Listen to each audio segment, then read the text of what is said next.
Assalamualaikum warahmatullahi wabarakatuh.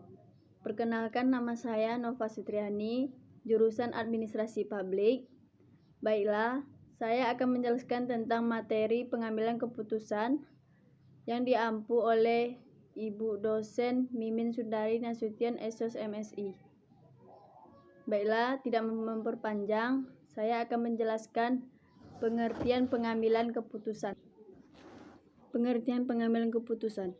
Keputusan adalah hasil pemecahan masalah yang dihadapinya dengan tegas. Suatu keputusan merupakan jawaban pasti terhadap suatu pertanyaan. Pengambilan keputusan adalah pemilihan alternatif perilaku tertentu dari dua atau lebih alternatif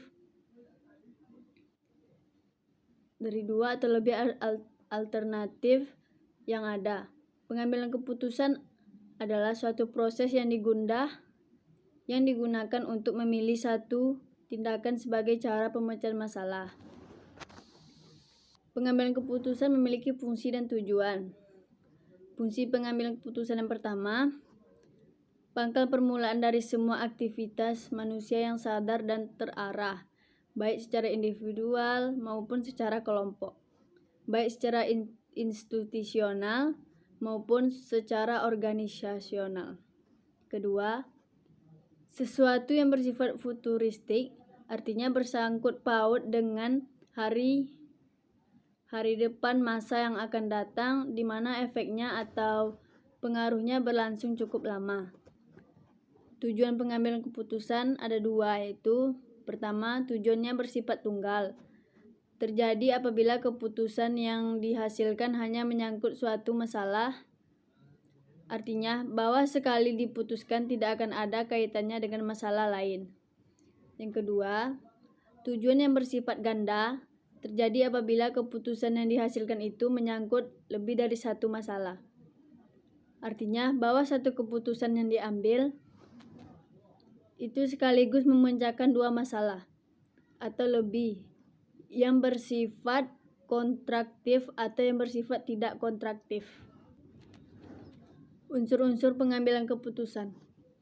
Yang pertama, tujuan dari pengambilan keputusan. Yang kedua, identifikasi alternatif keputusan untuk memecahkan masalah. Ketiga, perhitungan mengenai faktor-faktor yang tidak dapat diketahui sebelumnya atau di luar jangkauan manusia. Ketiga, sarana atau alat untuk mengevaluasi atau mengukur hasil dari suatu pengambilan keputusan. Dasar-dasar pengambilan keputusan ada 5, yaitu intuisi, pengambilan keputusan yang berdasarkan atas intuisi atau perasaan memiliki sifat subjektif sehingga mudah terkena pengaruh. Yang kedua, pengalaman. Pengambilan keputusan berdasarkan pengalaman memiliki manfaat bagi pengembangan pengetahuan praktis. Yang ketiga, fakta. Pengambilan keputusan berdasarkan fakta dapat memberikan keputusan yang sehat, solid, dan baik. 4. Wewenang. Pengambilan keputusan berdasarkan wewenang biasanya dilakukan oleh pemimpin terhadap bawahannya atau orang yang lebih tinggi kedudukannya kepada orang yang lebih rendah kedudukannya. 5. Rasional. Pengambilan keputusan yang berdasarkan rasional, keputusan yang dihasilkan bersifat objektif, logis, lebih transparan, konsisten untuk memaksimumkan hasil atau nilai dari batas kendala tertentu, sehingga dapat dikatakan mendekati kebenaran atau sesuai dengan apa yang diinginkan. Faktor yang mempengaruhi pengambilan keputusan. Pertama, letak dan tingkat posisi atau kedudukan seseorang. Apakah dia sebagai pembuat keputusan, penentu keputusan, ataukah staf atau sebagai strategi, kebijakan, peraturan organisasional, operasional, teknis.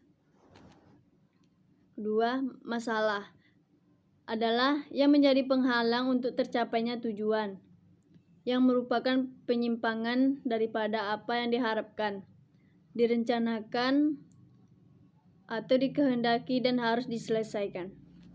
Yang ketiga, situasi adalah keseluruhan faktor-faktor dan keadaan yang berkaitan satu sama lain dan yang secara bersama-sama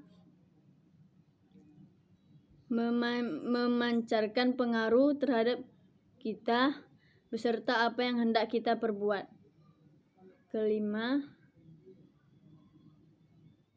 Yang keempat, kondisi adalah keseluruhan dan faktor-faktor secara bersama-sama menentukan daya gerak, daya berbuat, atau kemampuan kita. Yang kelima, tujuan yang hendak dicapai, baik tujuan perorangan, tujuan unit atau kesatuan, tujuan organisasi, maupun tujuan usaha, yang pada umumnya telah tertentu atau telah ditentukan. Jenis-jenis pengambilan keputusan berdasarkan programnya. Pengambilan keputusan dibagi atas dua, yaitu pengambilan keputusan terprogram adalah pengambilan keputusan yang sifatnya rutinitas, berulang-ulang, dan cara menanganinya telah ditentukan. Kedua, pengambilan keputusan tidak terprogram adalah pengambilan keputusan yang tidak rutinitas dan sifatnya unik sehingga memerlukan pemecahan khusus. Jenis-jenis pengambilan keputusan berdasarkan lingkungannya. Pengambilan keputusan ini dibagi menjadi atas tiga, yaitu pengambilan keputusan dalam kondisi pasti. Yang kedua, pengambilan keputusan dalam kondisi berisiko. Ketiga, pengambilan keputusan dalam kondisi tidak pasti. Yang keempat, pengambilan keputusan dalam kondisi konflik. Baiklah, itulah yang dapat saya sampaikan. Lebih kurang mohon maaf. Assalamualaikum warahmatullahi wabarakatuh.